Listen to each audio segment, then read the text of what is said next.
बिस्मिल्लाहिर्रहमानिर्रहीम।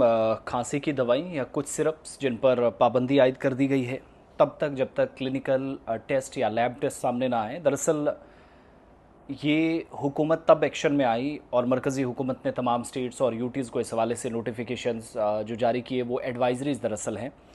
और 11 बच्चों की अभी तक खांसी की दवाई पीने से या जाली दवाई पीने से मौत हुई है। ये कैसे दुकानों तक पहुंची, क्या मामला थे, वो ज़रा जल्दी से मैं आपके सामने रखूं। और वजारत सेहत की जानिब से तमाम स्टेट्स जो हैं उनको आप इसको शरबत कीजिए, मीठी दवाई कीजिए, खांसी की दवाई कह लीजिए, सिरप कह लीजिए, ये जानलेवा साबित हुई बहुत सारी जगहों पर।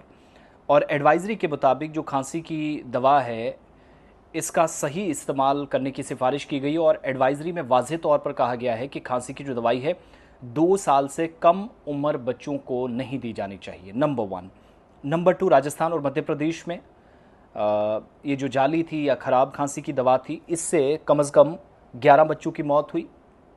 मध्य प्रदेश के छिंदवाड़ा में 9 बच्चे, राजस्थान के भरतपुर और सीकर ज़िले के अंदर 2 बच्चों की मौत की कंफर्मेशन हुई है। और पीडियाट्रिक्स के सरबराह या इस शोबे के सरबराह जो माहिर अतफ़ाल हैं, बच्चों के डॉक्टर्स हैं, उनके मुताबिक एक तो ये 7 बच्चे जो एक जगह फौत हुए, लेकिन अब ये तादाद 9 तक एमपी के अंदर पहुंची, 2 राजस्थान से।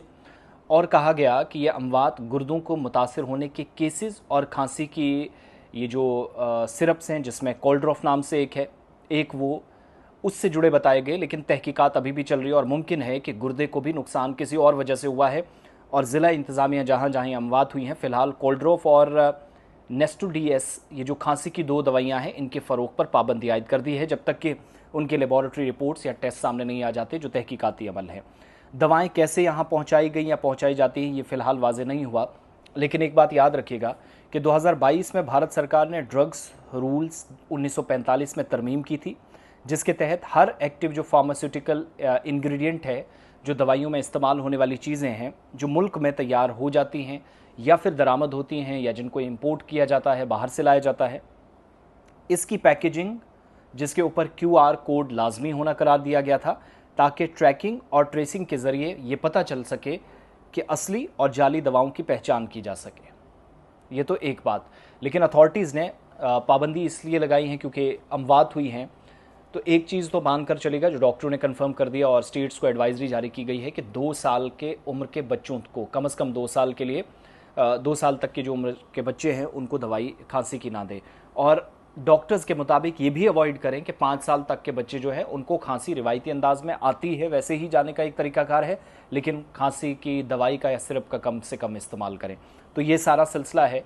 एक दवाई जिसका मैंने थंबनेल में पिक्चर भी लगा रखी है जो सोशल मीडिया पर वायरल हुई। अब रिपोर्ट्स आएंगी तो पता चलेगा यहाँ से क्या होगा। फ़िलहाल ये जो 2 दवाइयाँ हैं इन पर मकामी सतह पर बैन लगा है, लेकिन एडवाइजरीज भी जारी कर दी गई हैं कि बच्चों को ना दें और सही इस्तेमाल इन सिरप्स का करें और प्रिस्क्रिप्शंस या डॉक्टर की सलाह के मुताबिक हो। और वो भी आपका वो जो नुस्खा वगैरह आपकी जो सारी डिटेलिंग होती है वो साथ लेकर, बसूरत दीगर मुश्किल हो सकती है। तो आइंदा अहकामात तक जब तक वजारत ग्रीन सिग्नल नहीं देती, दोबारा से कोई क्लीन चिट नहीं देती, तब तक थोड़ा सा इंतज़ार कीजिएगा।